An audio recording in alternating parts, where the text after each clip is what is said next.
So hello everyone, welcome back to I study. तो कैसे हैं आप लोग? I hope you all are doing good. So हम लोग पिछले लेक्चर में हम लोग लॉगरिदम की सीरीज स्टार्ट कर चुके हैं और उसमें हम लोगों ने फर्स्ट लेक्चर अपलोड किया और उसमें हम लोग क्या देखें कि लॉग क्या होता है, ठीक है, और लॉग को एक्सपोनेंशियल फॉर्म में कैसे चेंज कर सकते हैं और एक्सपोनेंशियल फॉर्म से लॉग फॉर्म में कैसे आ सकते हैं। फिर हम लोगों ने बात किया कि लॉग का डेफिनेशन, लॉग कब कब डिफाइन होगा, लॉग का नंबर क्या हो सकता है, लॉग का बेस क्या हो सकता है। तो कल डेफिनेशन पे हम लोगों ने चर्चा किया था। इसके बाद हम लोग देखे थे कुछ इंपॉर्टेंट क्वेश्चन, मतलब लॉग की वैल्यू निकालना। क्लियर? आज हम लोग इस लेक्चर में क्या करने जा रहे हैं, लॉग की इंपॉर्टेंट प्रॉपर्टीज़ देखेंगे और अच्छे क्वेश्चंस लगाएंगे, ठीक है। तो स्टार्ट करते हैं आज का लेक्चर। देखो, हम लोग स्टार्ट करने से पहले कुछ इंपॉर्टेंट वैल्यूज़ याद कर लेंगे, ठीक है, लॉग की। तो जो पहला इंपॉर्टेंट वैल्यू है वो है log a to the base a is equal to 1, ठीक है। log a to the base a is equal to 1। अगर log का नंबर a है, log का बेस भी a है, तो उसकी वैल्यू 1 हो जाएगी। मतलब log का नंबर और बेस जब भी बराबर होगा तो उसकी वैल्यू 1 हो जाएगी। और इसका प्रूफ भी देख लो, बहुत आसान है। तो देखो, हम लोग let suppose log a to the base a is equal to x है, हमें वैल्यू नहीं पता है, x एज्यूम कर लेते हैं।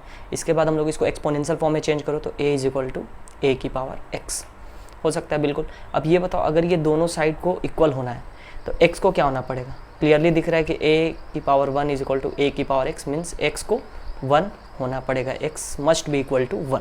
तो यहाँ से हम लोग क्या देखें, x हम लोग क्या माने थे, log a to the base a, यानी अगर log का नंबर और बेस सेम है, डिफाइंड होना चाहिए, log का नंबर और बेस सेम है तो उसकी वैल्यू 1 हो जाती है। और ऐसे हम लोग दूसरे तरीके से भी इसको सोच सकते हैं कि ये जैसे देखो, log का नंबर क्या है, a की power 1 to the base a।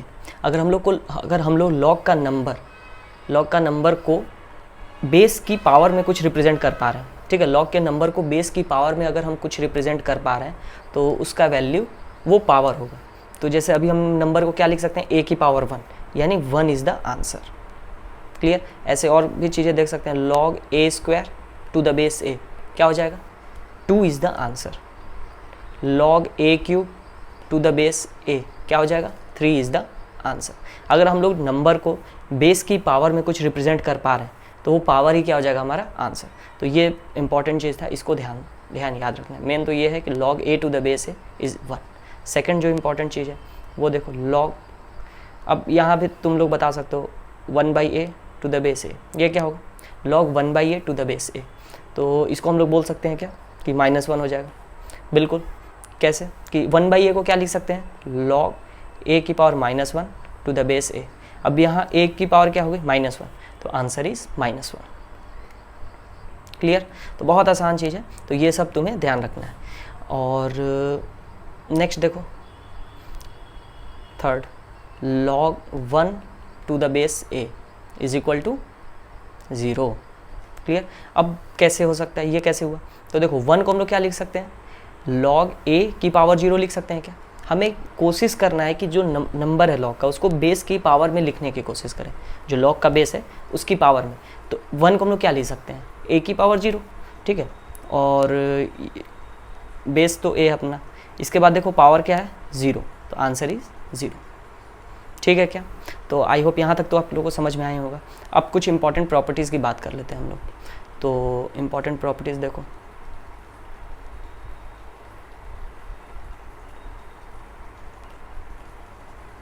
तो यहाँ हम लोग, और बहुत ही इंपॉर्टेंट है, इसको बिल्कुल ध्यान रखना हम लोगों को। तो जो फर्स्ट अपना प्रॉपर्टी है वो देखो, log m to the base a plus log n to the base a is equal to log m into n to the base a। ठीक है? तो अगर देखो, यहाँ गौर करने वाली बात है कि दोनों log का बेस a है, ठीक है, दोनों log का बेस a है और सेम बेस हो रहा है, और यहाँ m और n है। तो ये क्या, अगर दो log के बीच में प्लस का साइन है तो उनके नंबर्स का प्रोडक्ट हो जाएगा। और हाँ, दोनों log का बेस सेम होना चाहिए, ये ध्यान रखो।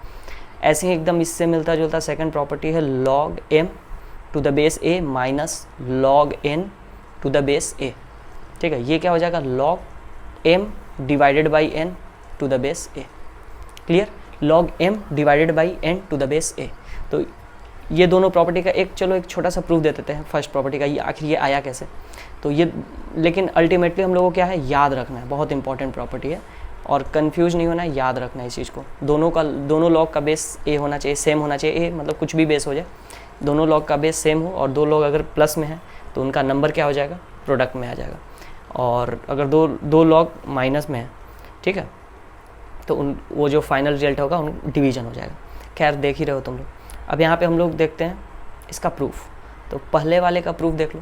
तो फर्स्ट देखो, अगर हम लोग इसको log m to the base a को x मान लो और log n to the base a को y मान लो, ठीक है, इसको x और y।